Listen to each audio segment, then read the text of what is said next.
உலகமயம் ஆனதுக்கு அப்புறம் பாத்தீங்கன்னா ஒரு குட் இருக்கு, ஒரு பேட் இருக்கு. குட் என்ன அப்படின்னு பாத்தீங்கன்னா, ஒரு நாகப்பட்டினத்துல இருந்தாலும் உங்களால வந்து உங்களோட பொருட்களை வந்து ஒரு நியூயார்க்கோ இல்லாட்டி ஒரு நாகாலாண்டுக்கோ கொண்டு போய் சேர்க்க முடியும்.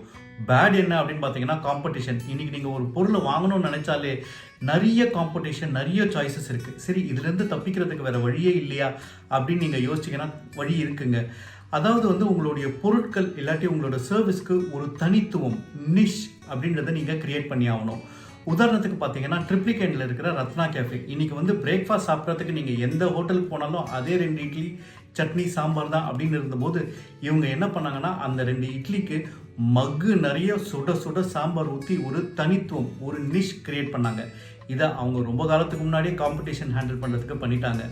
அதே மாதிரி உங்கள் பிஸ்னஸ்க்கோ இல்லாட்டி உங்களுடைய சர்வீஸ்க்கோ நீங்கள் என்ன தனித்துவம் கிரியேட் பண்ணுறீங்க, அதுதாங்க கேள்வி.